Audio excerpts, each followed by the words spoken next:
तो मेरे प्यारे दोस्तों, स्वागत है आपका अपना यूट्यूब चैनल मोटिवेपी स्टडी पर। आरआरबी जेई एग्ज़ाम 2024 का एग्ज़ाम जो 17 दिसंबर 2024 को सेकंड शिफ्ट में हुआ, उसमें पूछे गए जी के जीएस के प्रश्न देखेंगे।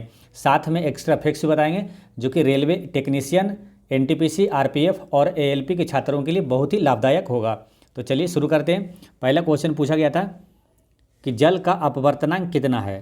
तो जल का अपवर्तनांक होता है 1.33 होता है ना, याद रखना है। जल का अपवर्तनांक 1.33 होता है, ठीक है। कुछ ऐसे प्रश्न होते हैं जो कि एग्जाम में बार बार रिपीट होते रहता है, ठीक है। जैसे कि जल का अपवर्तनांक हो गया, आपके से पूछा जाएगा हीरा का अपवर्तनांक पूछा जाता है, कई बार एग्जाम में पूछा गया। तो हीरा का अपवर्तनांक कितना होता है? 2.42 होता है, ठीक है। ये याद रखना है। जिनका एग्जाम अभी होना बाकी है वो सभी क्या ये सब प्रश्न याद रखना है, ठीक है। हीरा का अपवर्तनांक कितना होता है? 2.42 होता है। कांच का अपवर्तनांक पूछेगा तो 1.5 होता है, ठीक है। तो ये याद रखना है। नेक्स्ट है, हाल ही में 6वां क्वाड शिखर सम्मेलन कहाँ आयोजित किया गया था? तो ये अमेरिका में किया गया था, ठीक है। अमेरिका के डेलावेयर में ये आयोजित हुआ था 6ठा क्वाड शिखर सम्मेलन, ठीक है। अब क्वाड शिखर सम्मेलन से एक चीज़ याद रखना है क्या आपको, कि क्वाड में कुल कितने देश है मालूम? क्वाड में है, ये लिखा था QUAD, है ना। क्वाड में कुल कितने देश है? 4 देश है। कौन कौन सा देश है वो पूछा जाएगा, या तो ऑप्शन में ये भी रहेगा कि इनमें से कौन सा क्वाड सदस्य का देश नहीं है, ठीक है। तो क्वाड में आपको याद रखना है अमेरिका, ऑस्ट्रेलिया, भारत, जापान, ये 4 देश है, ठीक है। ये 4 देशों का एक समूह है क्वाड, ठीक। याद रखना कौन सा देश है? America, Australia, America, Australia, Bharat, Japan, America, Australia, Bharat, Japan, ठीक है। नेक्स्ट है, एड्स से संबंधित कौन सा नहीं है, ठीक है। यानी कि किससे एड्स से नहीं होता है, ये प्रश्न पूछा गया। तो ऑप्शन के अनुसार से इसका आंसर हो जाएगा ऑप्शन में कि आपको दिया हुआ था एक दूसरे से हाथ मिलाना, है ना। ये क्या है? एड्स इससे नहीं होता, ठीक है। तो ये ध्यान रखना है। एड्स का जो फैलता है उसका कारण क्या है ना। देखिए उसका कारण है क्या? असुरक्षित यौन संबंध से एड्स फैलता है, संक्रमित खून या सुई का उपयोग से एड्स फैलता है, माँ से बच्चों को प्रसव या स्तनपान के दौरान फैल सकता है, ठीक है। लेकिन हाथ मिलाने या तो गले लगाने या एक साथ भोजन करने या मच्छर काटने से ये नहीं फैलता है, ठीक है। तो ये ध्यान रखना है। एड्स से भी प्रश्न पूछा जाता है, तो आपको याद रखना है। देखिए एड्स किससे होता है? वायरस से होता है, ठीक है। और एड्स का फुल फॉर्म क्या होता है वो भी याद रखना है आपको, है ना। AIDS। एड्स का फुल फॉर्म क्या होता है?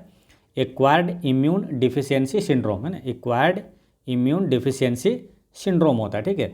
विश्व एड्स दिवस कब मनाया जाता है? तो 1 दिसंबर को मनाया जाता है, ये याद रखना है, ठीक। नेक्स्ट है, परागन क्या है ना, ये पूछा गया था कि परागन क्या है। तो पौधे के पराग कोश से पराग कणों का स्थानांतरण, है ना। परागन क्या है? तो पौधे के पराग कोश से पराग कणों का स्थानांतरण है, ठीक है। जब परागन क्या है? जैसे कि एक पौधे के नर भाग से पराग का एक पौधे के मादा भाग में स्थानांतरण, जो अक्सर जानवर या हवा द्वारा बाद में निषेचन और बीज के उत्पादन को सक्षम बनाता है, ठीक है। अब परागन तो हो गया, ये क्या? पौधे के परागकोश में परागकोश से पराग कणों का स्थानांतरण, और ये हो गया, ठीक है। अब होता है क्या? एक क्रॉस परागन याद रखना है, जो कि आने वाले एग्जाम में पूछा जा सकता है। क्रॉस परागन क्या होता है, ठीक है। तो क्रॉस परागन होता है जब एक फूल के स्टेमेन से पराग को एक ही प्रजाति के दूसरे पौधे पर फूल के परागकोश में पहुंचाया जाता है, ठीक है।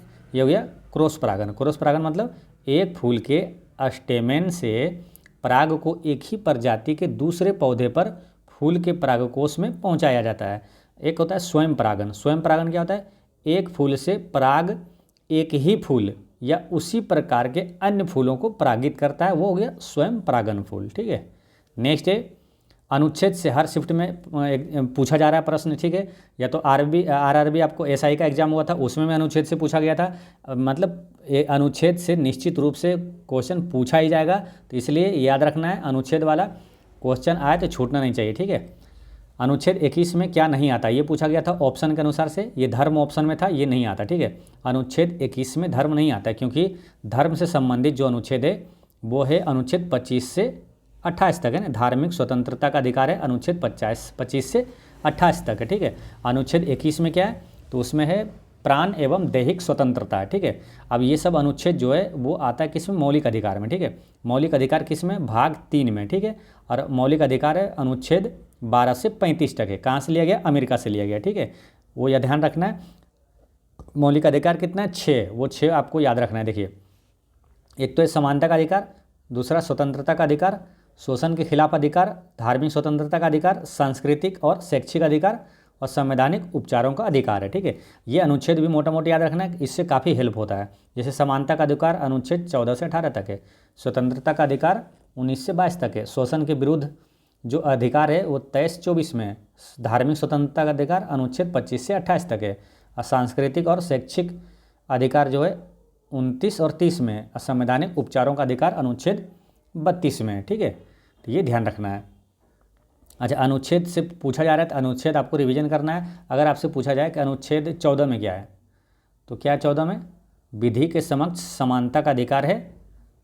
अनुच्छेद 14 में धर्म, जाति या लिंग के आधार पर भेदभाव पर निषेध किस अनुच्छेद में? अनुच्छेद 15 में। अवसर की समानता किस अनुच्छेद में? 16 में। अस्पृश्यता का अंत किस अनुच्छेद में? 17 में। उपाधियों का अंत किस में? 18 में। और जो वाक्य या तो अभिव्यक्ति की स्वतंत्रता अनुच्छेद 19 में है। और बात करते हैं 20 में क्या है? अनुच्छेद 20 में है दोष सिद्धि के खिलाफ संरक्षण, है ना, दोष सिद्धि के खिलाफ संरक्षण है। अनुच्छेद 21 में क्या है? तो प्राण एवं दैहिक स्वतंत्रता है। अनुच्छेद 23 और 24 ये भी काफ़ी महत्वपूर्ण है, ये पूछा जाएगा। तो अनुच्छेद 23 में क्या है? मानव तस्करी और बालात श्रम पर रोक है। और 24 में क्या है? 24-14 है ना, रिलेट करना है। 24 में क्या है? 14 से कम वर्ष के बच्चों को कारखानों में प्रतिबंध है। ठीक है, ये सारे अनुच्छेद आपको हमेशा याद रखना चाहिए। नेक्स्ट है परागन से संबंधित गलत कथन की पहचान कीजिए। तो परागन से संबंधित गलत कथन हमको बताना है। पहला ऑप्शन है कीटों में मोथ और तितलियां सबसे प्रमुख परागन कर्मक है, तो यही गलत है। ठीक है, कैसे? देखिए, कीटों में ना सबसे अधिक जो होता है परागन होता है वो मधुमक्खी का होता है ना। कीटों में मधुमक्खियाँ प्राथमिक प्रमुख परागन कर्मक है, मधुमक्खियाँ। लेकिन यहाँ क्या दिया? मोथ और तितलियाँ, तो ये गलत है। ठीक है, इसका आंसर क्या हो जाता है? ऑप्शन नंबर ए ही हो जाता है। ठीक है, बाकी ये सब सही है। परागन से संबंधित पुष्पी पादपों में जल द्वारा परागन काफ़ी दुर्लभ है, ये सही है। अजैविक परागन में वायु द्वारा परागन अधिक सामान्य है, ये सही है। परागन के लिए मक्खियों और भृंगों को आकर्षित करने के लिए पुष्प मलिन गंध स्त्रावित करते हैं, ये भी सही है। ठीक है, तो आंसर क्या हुआ था कि कीटों में मधुमक्खियाँ प्राथमिक प्रमुख परागन कर्मक है, ना कि मोथ और तितलियाँ। ठीक है, ये ध्यान रखना है। अब दूसरा क्वेश्चन क्या है? नेक्स्ट क्वेश्चन पूछा गया है कि द्विविस्थापन अभिक्रिया के विषय में कौन सा विकल्प सही है। ठीक है, दो कथन दिया हुआ है ना, 1 और 2। अब द्विविस्थापन अभिक्रिया के संबंध में कौन सा विकल्प सही ये बताना है। पहला क्या कथन है कि इस अभिक्रिया में एक तत्व अन्य तत्व की जगह लेता है और इसका विपरीत क्रम भी हो सकता है। ठीक है, तो ये वाला सही है ना। द्विविस्थापन अभिक्रिया में ये होता है कि एक तत्व अन्य तत्व की जगह लेता है और इसका विपरीत क्रम भी हो सकता है। ठीक है, ये सही है। दूसरा क्या है? समीकरण के तत्वों की प्रतिक्रिया श्रृंखला के साथ कोई संबंध नहीं होता, ये गलत है। श्रृंखला के साथ संबंध होता है। ठीक है, ये क्या बोला? कोई संबंध नहीं होता, ये गलत हो जाएगा। पूछा कौन सही है, तो केवल एक सही है ना, तो ऑप्शन नंबर ए इसका करेक्ट आंसर हो जाएगा। केवल एक सही है। ठीक है, केवल एक इसका सही है।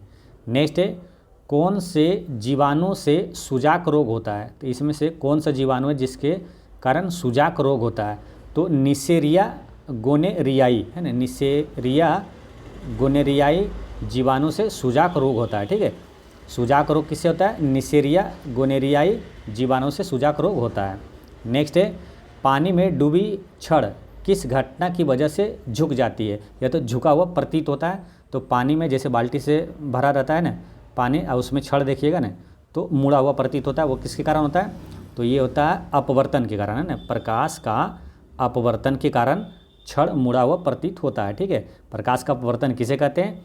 तो देखिए, जब प्रकाश किसी माध्यम से दूसरे माध्यम में गुजरता है तो वह अपने रास्ते से भटक जाता है, इसे प्रकाश का अपवर्तन कहा जाता है। ठीक है, प्रकाश का अपवर्तन हो गया, प्रकाश का प्रकीर्णन हो गया, ये सबसे क्वेश्चन बहुत सारा आते रहता है, इसलिए सभी से ध्यान रखना है आपको। ठीक है, जैसे कि तारों का टिमटिमाना, ये प्रकाश की किस घटना के कारण होता है? तो वो अपवर्तन के कारण होता है। ठीक है, याद कैसे रखना है? देखिए, तारों का टिमटिमाना, तो टिमटिमाना उसको रिलेट करिए अप डाउन। ठीक है, तारों का टिमटिमाना यानी अप डाउन अपवर्तन के कारण। ठीक है, अप डाउन अपवर्तन के कारण होता है। और जो सूर्योदय और सूर्यास्त के समय जो सूर्य का लाल रंग दिखाई देता है वो किसके कारण? तो प्रकाश के प्रकिरणन के कारण होता है ना, सूर्योदय और सूर्यास्त के समय जो सूर्य का लाल होता है प्रकाश के प्रकिरण के कारण होता है। जैसे कि आसमान का नीला रंग दिखाई देता है वो प्रकिरणन के कारण, समुद्र का नीला रंग प्रकाश के प्रकिरणन के कारण। ठीक है, तो ये सभी चीज़ें आपको याद रखना है। ठीक है, तो इस वीडियो में इतना ही क्वेश्चन रहने थे, फिर आगे जो क्वेश्चन जैसे ही आते रहे आएगा फिर आपको लेकर आएंगे नेक्स्ट क्वेश्चन। ठीक है, नेक्स्ट सारा सभी क्वेश्चन और थर्ड शिफ्ट का जो क्वेश्चन है वो सारा जीके जीएस लेकर आएंगे। ठीक है, मिलते हैं नेक्स्ट वीडियो में, पढ़ते रहें, मुस्कुराते रहें। जय हिंद दोस्तों।